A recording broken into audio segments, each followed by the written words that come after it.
Hey everyone, welcome back to our channel. Today we'll be discussing a chapter We Are Not Afraid to Die If We All Can Be Together. It is written by Gordon Cook and Alan East. So let's get on with the chapter.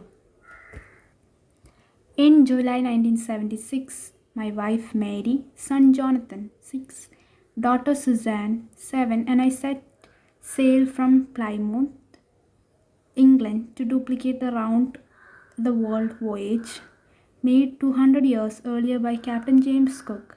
For the longest time, Mary and I, a 37-year-old businessman, had dreamed of sailing in the wake of famous explorer, and for the past 16 years, we had spent all our leisure time honing our seafaring skills in the British waters. Here they say, in July 1976, they started the journey by sea, and the writer is saying, we were four people myself, my wife Mary, my son Jonathan, and my daughter Suzanne. And his age was 37, and son was 6 years old, and daughter was 7 years old. They were trying to copy the round the world voyage made by Captain James Cook about 200 years ago.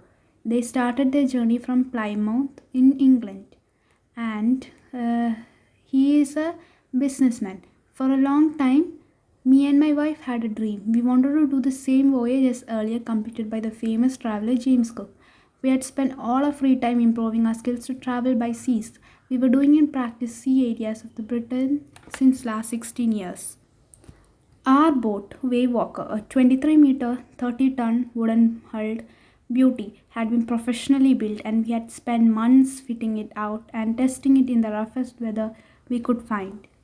The name of their boat was Wavewalker. It was 23-meter long and its weight was 30 ton. The ship was built by people expert in building ships. They had installed many more things on the ship for comfortable living. They had tested the ship in the most difficult and unpleasant weather. The first leg of a planned 3-year 105,000-kilometer journey passed pleasantly as we sailed down the west coast of Africa to Cape Town. There, before heading west, we took on two crewmen, American Larry Vigil and Swiss Herb Sadler, to help us tackle one of the world's roughest seas, the southern Indian Ocean. The writer is telling, we had planned a voyage of 105,000 kilometers. The first part of the journey was from Britain to Cape Town, situated along the west coast of Africa. We did not face any trouble during the part of the journey. Before going in the east direction, from there we included Larry Vigil and Herb Siegler in a team. Larry was from America and Herb was from Switzerland, and they would help us managing the southern Indian Ocean, which is the most difficult sea in the world. Moving on to the next page. On a second day out of Cape Town, we began to encounter strong gales. For the next few weeks, they blew continuously. Gales do not worry me, but the size of the wave was alarming, up to 15 meters as high as our main mast. December 25 found us 3,500 kilometers east of Cape Town. Despite atrocious weather, we had a wonderful holiday, completely with Christmas tree. New Year's Day saw no improvement in the weather, but we reasoned that it had to change soon. It did, for the worse. So 2 days after starting from Cape Town, we started experiencing strong winds. Strong wind flowed continuously for the next couple of weeks, and I was not worried because of the strong winds. Height of the wave was a cause of worry. They were up to 15-meter highs, as high as the main mast of a ship. And on December 25, they had traveled 3,500 kilometers from Cape Town in the east direction. Although the weather was very bad, we celebrated Christmas on the ship with a Christmas tree. We thought and hoped that the weather would change. Weather changed and became worse. Next paragraph. At dawn on January 2, the waves were gigantic. We were sailing with only a small storm jib, and we were still making 8 knots. As the ship rose to the top of each wave, we could see the endless enormous seas rolling towards us, and screaming of the wind and spray was painful to the ears. To slow the boat down, we dropped the storm jib and lashed a heavy mooring rope in the loop across the stern. Then we double lashed everything. Went through our life raft drill, attached lifelines, donned skins, and life jackets, and waited. Here, in the morning of January 2, the waves were very huge, and we had put small sails on the ship because the wind were blowing fast. In spite of very small sail, we were moving at the speed of 8 knot per hour. 1 knot per hour is equal to 1.8.5 kilometer per hour. And whenever the ship moved on top of the wave, we could see the endless area of sea. Because of the wave, it looked as if the whole sea was moving towards our ship. The loud wind and the spray of water droplets was very painful to the ears. To reduce the speed of the boat, we moved the storm jib. We tied a heavy rope at the back of the ship, then we tied everything twice. We did not want things to fall. We practiced the use of lifeboat. We attached lifeline in the ship to save ourselves from falling. We wore oilskins and life jacket. We waited and we had prepared themselves for the worst situation. The first indication of impending disaster came about at 6 p.m. with ominous silence. The wind dropped, and the sky immediately grew dark. Then came growing roar, and an enormous cloud towered aft of the ship. With horror, I realized that it was not a cloud, but a wave like no other I had ever seen. It appeared perfectly vertical and almost twice the height of the other waves, with frightful breaking crest. The first indication of the upcoming problem came at about 6 p.m. and there was total inauspicious silence. Wind stopped blowing and the sky became dark. Then we could hear the loud sound. A very big cloud was covering the front portion of the ship. And when I looked at it, I understood that it was not a cloud but a very big wave. I had never seen such a big wave. I was afraid. The wave was perfectly vertical. I was about twice the height of the wave. Its topmost portion started breaking itself. It was such a fearful sight. Next paragraph. The roar increased to a thunder as the stern moved up the face of the wave, and for a moment I thought we might ride over it. But then a tremendous explosion shook the deck. A torrent of green white water broke over the ship. My head smashed into the wheel, and I was aware of flying overboard and singing below the waves. I accepted my approaching death. As I was losing consciousness, I felt quite peaceful. Unexpectedly, my head popped out of the water few meters away. Wave walker was near, capsizing her mast almost horizontal. Then a wave hurled up her upright. My lifeline jerked taut. I grabbed the guard's rails and sailed through the air into wave walker's main boom. Subsequent waves tossed me around the wave deck like a rag doll. My left ribs cracked, my mouth filled with blood and broken teeth. Somehow I found the wheel lined up the stern for the next wave and hung on. Here, the sound of the wave increased to the level of a thunder while the wave was approaching the ship. The front portion of the ship moved up, and I thought the ship will sail over the wave, but suddenly there was a huge sound and the whole body of the ship was shaken. Huge quantity of green white water fell in the ship. My head struck violently against the wheel of the ship. I could feel that I was being thrown into a higher level of the ship. But I was sinking in the water. Arthur was thrown into the sea by the force of wave of water, and the author felt that he was about to die, and he became unconscious and felt peaceful. Though I didn't expect my head being come out of the sea. At a distance of some meters, the ship wave walker had turned to its side and was sinking. Its mass that used to be vertical had become horizontal. Then the force of the wave that ship had again became straight. My lifeline gave a jerk to me and I jumped into the air. I landed in the bottom part of the ship. The lifeline of the author was tied to the ship. When the ship straightened, the lifeline was pulled towards the ship. Arthur got pulled into the air and landed in the ship. Waves was coming after the first wave tossed me in the deck. I was being tossed like a rag doll. My left rib got fractured. My mouth was filled with blood and broken teeth. Somehow I reached the wheel of the ship and reached the back portion of the ship and remained there to face the next wave. Next paragraph. Water everywhere. I could feel that the ship had water below, but I dared not to abandon the wheel to investigate. Suddenly, the front hatch was thrown open and Mary appeared. "We are sinking," she screamed. "The decks are smashed. We are full of water." "Take the wheel," I shouted as I scrambled for the hatch. Larry and Herb were pumping up like madmen. Broken timbers hung at crazy angles. The whole starboard side bulged inward. Clothes, crockery, charts, tins, and toys slooshed about in a deep water. Here, everywhere in the ship there was water, and the author could not understand the lower portion of the ship were filled with water, and the author is saying that he did not have courage to leave the wheel and go there to find out. Suddenly, the door in front of me opened, and I saw my wife Mary standing in the door. A loud voice, she told, ship was sinking, floor of the ship was broken, and the ship is full of water. I asked her to take control of the wheel of the ship. With difficulty, I started walking towards the door. Larry and Herb were pumping out the water of the ship. They were walking to the best of their ability. Broken woods was hanging different awkward angles. The right side of the ship was swollen inward, clothes, crockery, etc. were moving in the water. The water was quite deep in the ship.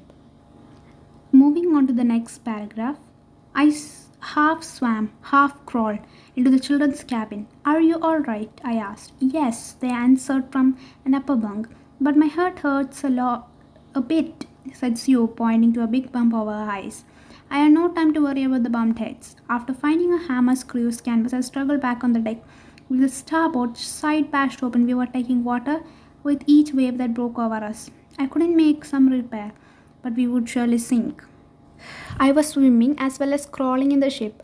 I entered the cabin of my children and asked if they were all right. They were on the upper bed and replied they were okay. And my daughter Sue told that she had a swollen part just above her eyes and did not have time to bother about the swollen head. The author, he's saying, "I took a hammer, some screws and canvas with me. With the great difficulty, I came to the main floor of the ship. The right side of the ship was broken by force of the first wave. Before of every other wave could enter, and because of every wave entering into the ship, and if he didn't do repair, the ship would surely sink." Next paragraph. Somehow I managed to stretch canvas and secure waterproof hatch cover across the gaping holes. Some water continued to stream below, but most of it now being deflected off the slide. More problem arose when hand pumps started to block up with the debris floating around the cabin. An electric pump short-circuited. The water level rose threateningly. Back on the deck, I found our two spare hand pumps being drenched overboard, along with the forestay sail, the jib, and the dinghies, and the main anchor. The author somehow said I could stretch the canvas across the gap. Then I fixed a waterproof door across the big holes.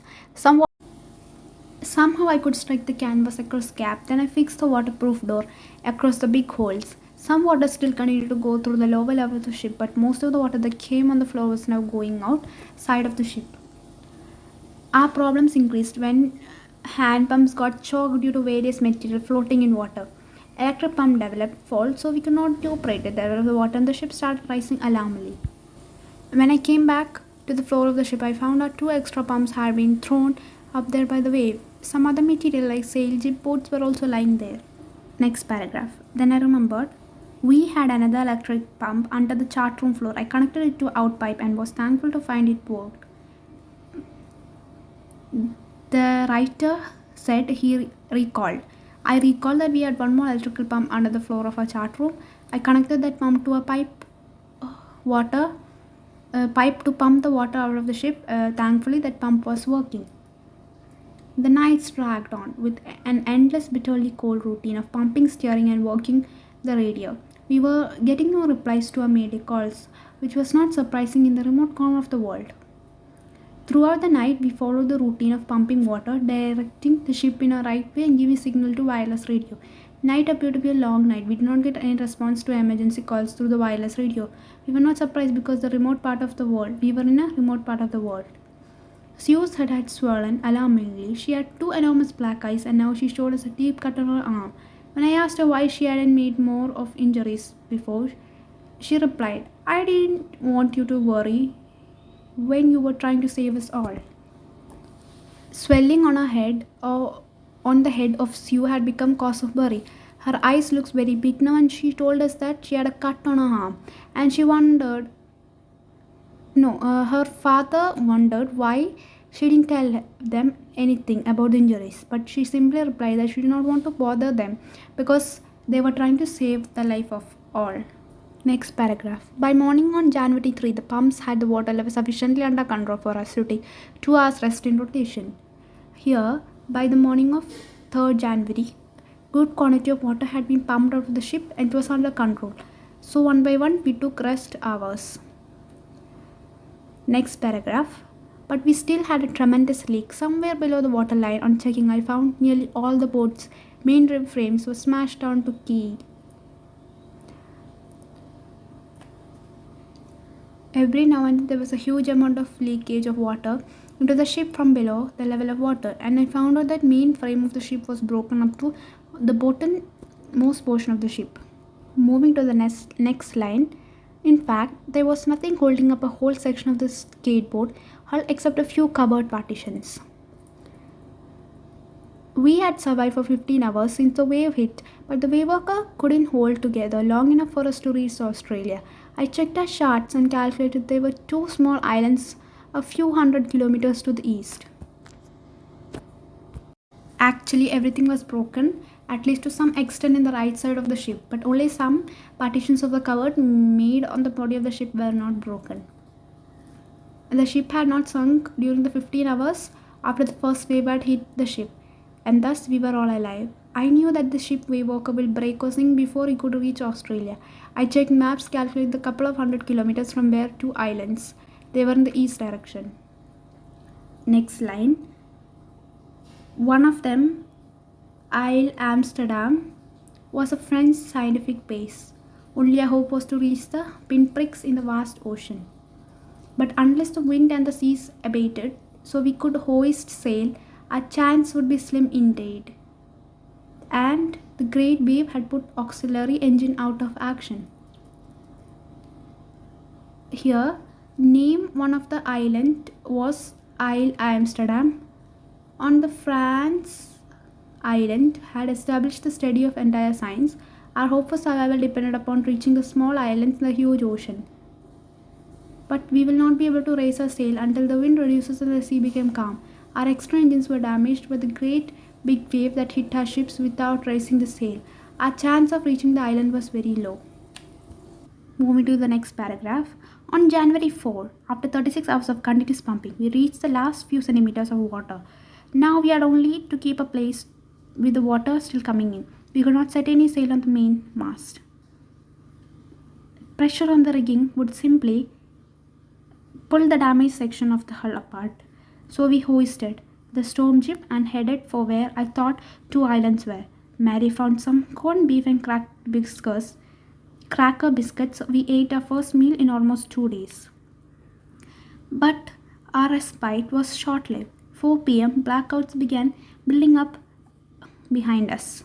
Within an hour, the wind was back to 40 knots and the sea was getting higher. The weather continued to deteriorate throughout the night, and by dawn on January 5, our situation was again desperate. Here the writer is saying, we have been pumping water continuously for 36 hours and now it was 4th January. Only some centimeter of water was in the ship and we had maintained the speed of the pumping of the water that was coming out of the ship. Extra water had been pumped out.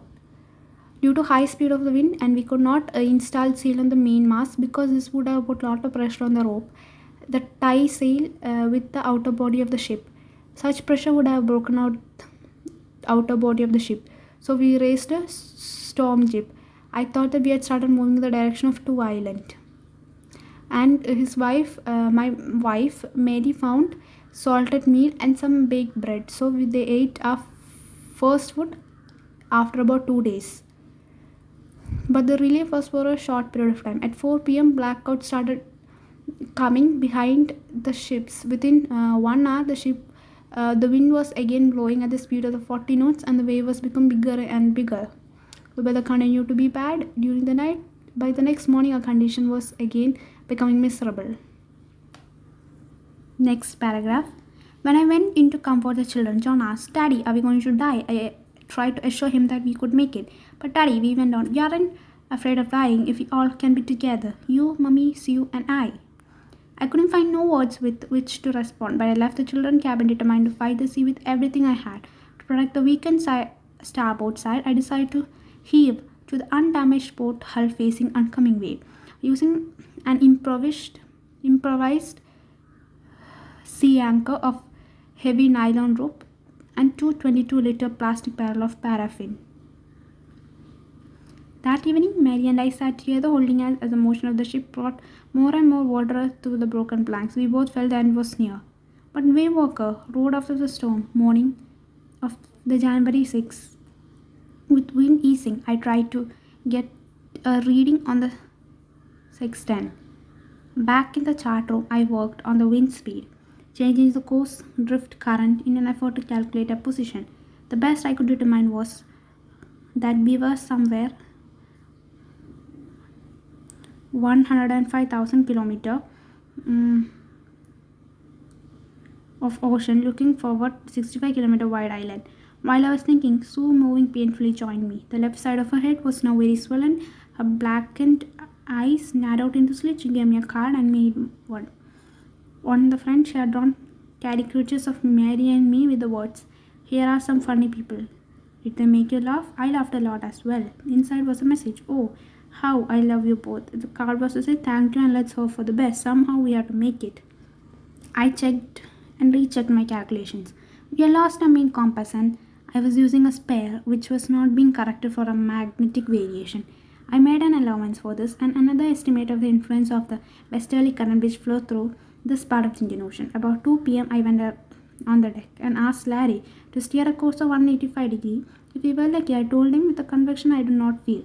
He could expected to see the island at about 5 p.m. Then with a heavy heart I went below and climbed on my bunk and amazingly dozed off.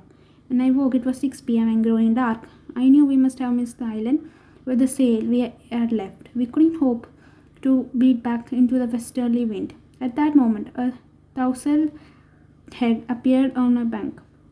"Can I have a hug?" Jonathan asked. She was right behind him. "Why am I getting a hug now?" I asked. "Because you're the best daddy in the world." "And the best captain," my son replied. "Not today, John, I'm afraid." "Why, you must be," said she in a matter-of-fact voice. "You found the island." "What?" I shouted. "It's out there in front of us," they chorused. "As big as battleship." I rushed to the deck and gazed with relief at the stark outline of Amsterdam. It was only a bleak piece of volcanic rock with a little vegetation, the most beautiful island in the world.